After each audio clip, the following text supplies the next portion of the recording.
이거를 도덕적 해이. 아니 그거 뭐 7년 안 갚고 채무 탕감해주고 그러면 나도 안 갚아야지. 이런 사람 생기면 어떡할래? 여러분도 그럴듯하네. 그 생각이 들 거예요. 7년 지난 다음에 원리금을 못 받아가지고 탕감해주자니까 왜 해주냐? 해주지 말자. 나는 갚고 있는데 억울하다. 여러분, 내가 갚을 능력이 되는데 7년 지나면 탕감해줄지 모르니까 신용불량으로 7년 살아보시겠습니까? 압류당하고 경매당하고 통장 거래도 못하고 신용불량 등재돼가지고 은행에 거래도 안 되고 월급이나 일당 보수를 못 받으니까 알바도 못하는 삶을 7년 살아보시겠습니까? 이재명 대통령이 지난 금요일 타운홀 미팅 두 번째 미팅에서 했던 이야기인데 이재명 대통령이 원래 그 지자체장 시절부터 가지고 있던 생각이에요. 부채 탕감에 관한. 이게 이제 그래서 그 주불리은행도 만들었고 네. 그 단위에서는 굉장히 큰 성공을 했죠. 언론이 보도를 안 하죠. 네. 그래서 주불리은행이 그 성남시장 시절에 큰 성공을 거뒀다는 것도 몰라요. 모르고 그다음에 경기도지사 시절에 1,000만 원 무심사 대출. 네. 이것도 그냥 언론이 보통 공격하더라고. 아니 그러면은 도덕적 해이가 일어나지. 응? 누가 빚 갚으려고 하겠어부터 시작해가지고.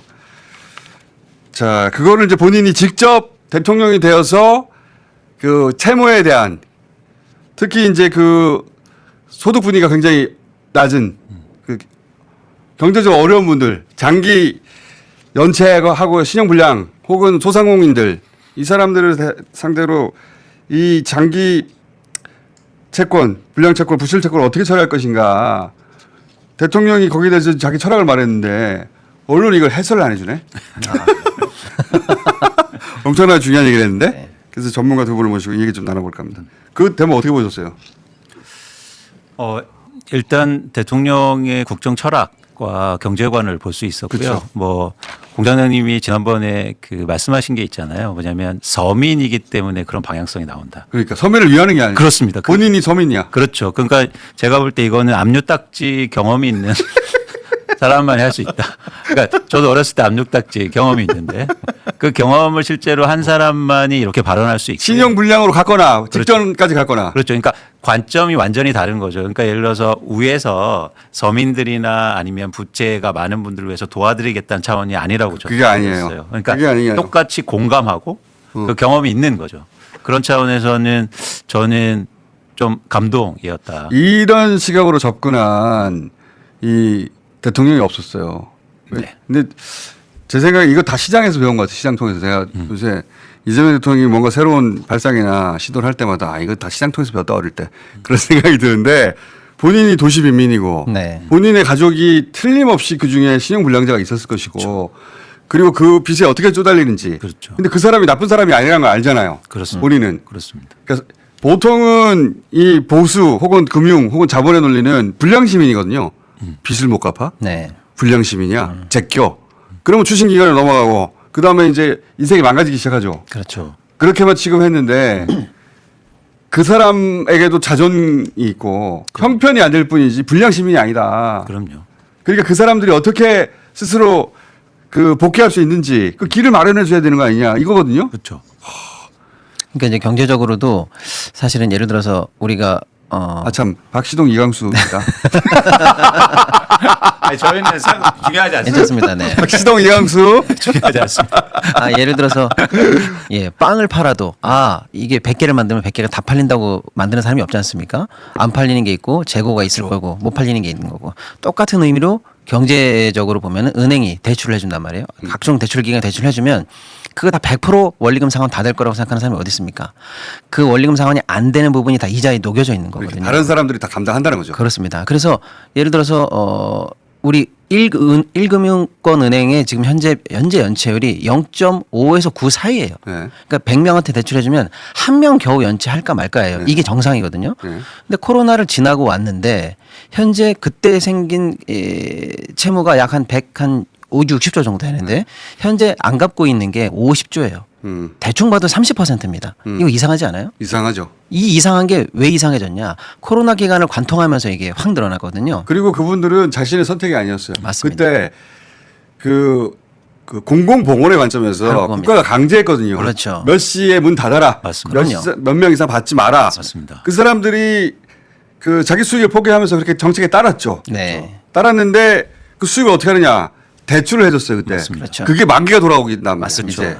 그러니까 이제 뭐 집합금지라는 공공선을 위해서 특정한 영업을 하는 사람들에게 국가가 강제적으로 일을 못하게 그렇죠. 만들었거든요. 문을 닫아라, 모이지 마라, 문 열지 마라.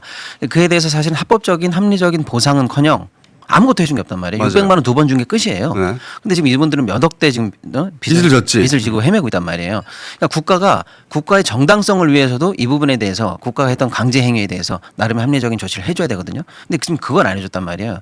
그러니까 이제 이분들의 빚 안에는 국가의 강제적 조치가 들어있다. 그렇죠. 그러니까 도덕적 해이자. 쉽게 말하면 우리가 아까 이상민 얘기했습니다만 문 열고 들어갔더니 세게 만나는 사람 엄청 많잖아요. 그런 사람 취급해서는 안 된다. 이 도덕적 해이는 예.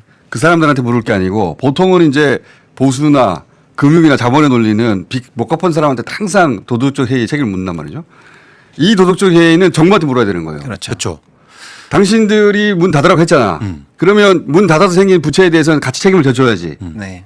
그걸 지금 이재명 대통령이 하려고 하는 거예요. 실제로 저희가 다른 나라와 비교할 측면이 있는데요. 그러면 다른 나라도 똑같이 안 해줬냐? 그렇지 않다는 거죠.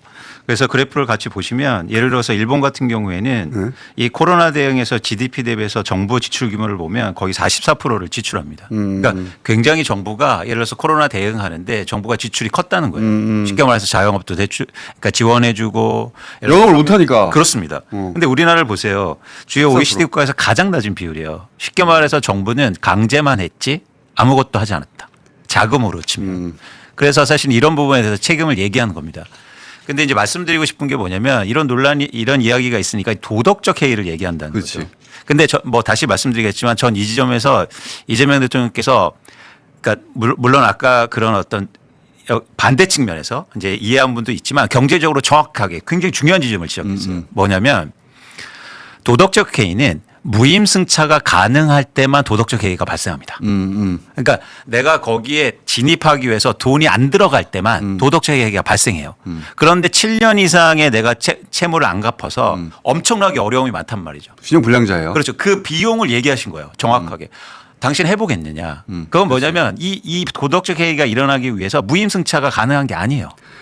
도덕적 해이를 말하기 전에 그 사람들이 7년간 신용불량자를 경험해야 돼요. 그렇죠. 근데 이게 공짜냐고 말이 안 그렇습니다. 되잖아. 무임승차가 아니라는 무임승차가 거죠. 아니지. 비용이 훨씬 큽니다. 네. 그러니까 저는 그런 방향성도 중요하지만 사실 이런 경제적인 현상과 문제를 정확하게 인지하고 있다. 그러니까 보통 이렇게 얘기하면 아주 쉽게 돈 빌리는 거 갚아야지. 그럼 맞아요. 그런데 빌린 돈을 갚지 못할 형편이 발생할 수 있어요. 네. 그렇죠. 그 형편은 그 사람이 나는 돈을 빌렸지만 갚지 말아야지 하고 도덕적 해이가 발생해서가 아니라 자기는 이 신용 불량을 겪고 있음에도 갚을 수 없는 경제적 형편이 있을 수 있어요. 그런 사정이 있을 수 있다고 그런 가정이 있고 그 사람들은 도덕이 문제나 양심이 문제가 아니고 형편이 안 되는 거거든요. 네. 이 사람들한테 복귀할 길이 없는 거예요. 그렇죠. 그걸 열어주자는 거지. 네. 그렇죠. 그렇습니다. 그러니까 도덕적 해이를 갖다 대는 것은 이거는 자본의 논리고 금융의 논리예요.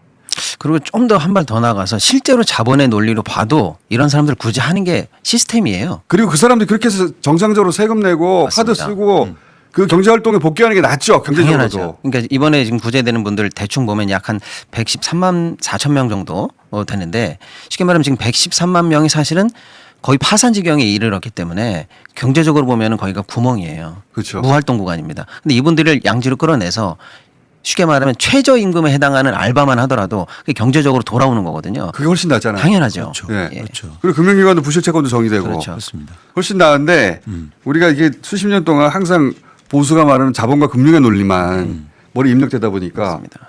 아니 그럼 자기가 패가 망신하고 그 자기 자손한테 물려주더라도 어쨌든 자기가 그냥 책임져야지 끝까지. 그렇죠. 그러니까 그 사회적 페인으로 살라는 거예요 그게. 그렇습니다. 그러니까 실제로 그러니까 우리가 쉽게 생각하면 빚을 낸 사람이 왜 안 갚냐, 뭐 단순하게 이 논리지 않습니까? 네. 그런데 지금 우리나라, 그러니까 우리뿐만 아니라 모든 자본의 논리가 어떤 식으로 구성됐냐면 은행이 돈을 못 갚잖아요. 그럼 그 채권을 묶어서 네. 삼자한테 팝니다. 그렇죠.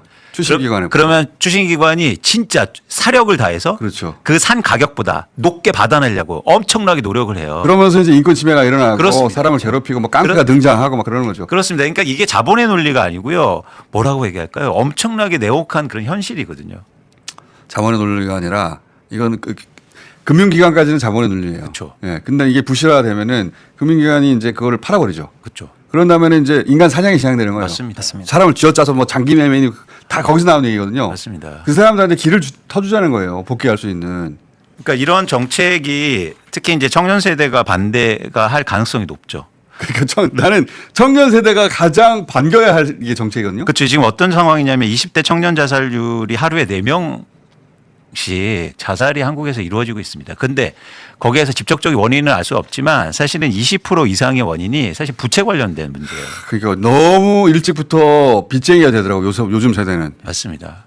그 등록금부터 시작해가지고. 그러니까 이 두 가지가 저는 부동산 정책과 이 부채 탕감이 연결돼 있다고 보는 거예요. 그러니까 무슨 얘기냐면 빚으로 이루어진 사회를 더 이상 내가 방치하지 않겠다. 거기 이면에 또 하나 뭐냐면 빚으로 고생하고 어려움을 겪는 사람의 탕감해주겠다. 이게 사실은 저는 연결돼 있다고 보거든요. 그래서 왜 그 정책 담당자도 똑같지 않습니까? 그러니까요. 대통령이 이런 말을 하는 게 굉장히 중요한 것 같아요. 네. 대통령이. 그러니까 경제적으로는 이게 사실은 당연한 거예요. 예를 들어서 사람이 태어나고 축복하고 막 그러잖아요. 근데 그런 면만 있는 게 아니지 않습니까? 생애 끝에 가서 암 걸리고 돌아가시고 장례까지 치르는 게 평생 승승장구만 하냐고. 그게 하나의 사이클이잖아요. 네. 자본도 마찬가지입니다. 뭐 잘 먹고 잘 사는 것만 사이클이 있는 게 아니고요. 반드시 그 끝에 빚을 못 갚는 파산하는 쪽이 나오게 돼 있어요. 네. 거기를 청소라는 표현 이상하지만 한번 딱 걸러내고 청산이라고 청소해서 하죠. 청산해서 다시 양질을 올리거나 그러니까 은행 같은 경우에도 마지막에 연체 채권이 있다 그러면 소각하거나 하는 것까지가 한 사이클이에요. 그러니까요. 그 부분은 분명히 있는 건데 거기서 그동안 수많은 인권 침해라든지 뭐 끈질긴 추심이라든지 이런 게 있었거든요. 그래서 그분들이 살아나지 못하게 만들었어요. 근데 이거를 다시 재생을 통해서 살려내는 게 가장 자본주의적인 사이클이기도 해요. 근데 이제 마지막에 비판받는 게 뭐냐면 그러면 갚은 나는 뭐가 되느냐. 그렇지. 이 부분의 차이인데 이번에 그럼 잘 보시면 7년 이상의 장기 채권이고 5천만 원까지예요. 그럼 이 왜 7년이고 왜 5천만 원이냐? 이게 사실은 저는 굉장히 아주 세밀하게 들어갔다고 보는데 그동안 우리가 연체 정보가 공유되는 최장 기간이 신용정보위원회에서 7년이에요. 그거 넘으면 어차피 파산 가능합니다. 그러니까 이런 말씀 좀 뭐하지만 자본주의적으로는 이미 파산이 가능한 사람들이라는 경제적으로 거예요. 사라진 사람들이에요. 예, 그래서 7년이에요. 그다음에 5천만 원은 뭐냐면 이런 쪽 신용회복위원회 저 채무 못 갚아서 죽을 것 같아요라고 채무 조정 신청을 하는 평균 금액이 4,456만 원이에요. 그러니까 이거 5천만 원이랑 똑같아요. 4억 40억이 아니에요. 네. 그러니까 이게 보통 4천만 원이 된 사람들은 보면 결국 카드빚 같은 데서 출발하는 거거든요. 몇 백만 원 못 갚아가지고 계속 연체되다가 몇 천만 원이 돼버린 거거든요. 애초에 되돌아가면 몇 백만 원이에요 이게.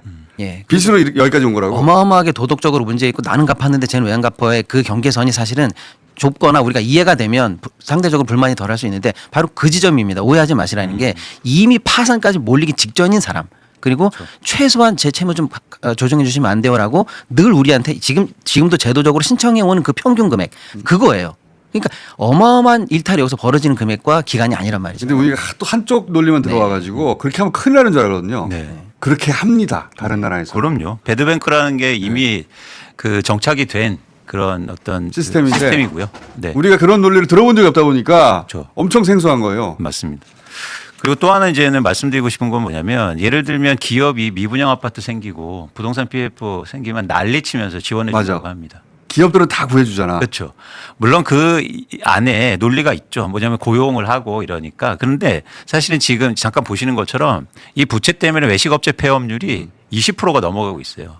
근데 결정적으로 고용이나 우리나라에 가장 큰 내수에 영향을 미치는 건 사실은 자영업자 분들이거든요. 그런 차원에서 예를 들어서 기업을 지원할 때는 아무 말 안 하다가 개인을 지원해 보면 도덕적 해이다 이런 얘기를 한다는 게 좀 말이 안 되죠. 그렇죠. 그렇죠. 그래서 저는 이게 패자 부활이 가능한 대한민국이 돼야 되거든요. 이거를 사회학자들이나 이론가들이나 시민단체가 아니라 대통령이 말한다는 게 중요한 거예요. 그게 통쾌한 지점입니다. 네. 그 전에 이 언론들이 주로 이제 금융기관, 이게 금융기관의 논리잖아요. 빚은 무조건 갚아야지. 자본의 논리고 보수의 논리거든요. 빚쟁이는 불량 시민이야.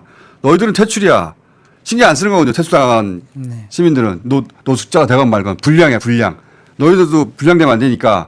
그러면서 빚 갚아. 이거를 이제 일종 협박의 수단으로 쓰는 거죠. 예? 너희들 빚 못 갚으면 저런 인생 되는 거야. 이거밖에 안 들어봤어요. 우리가 수십 년간. 근데 대통령이 그렇지 않아. 그 사람들이 사회 복귀할 길이 있어. 그렇죠. 이렇게 대통령이 말해주니까 얼마나 좋아요. 그렇죠. 와라 원더풀 프레지던트.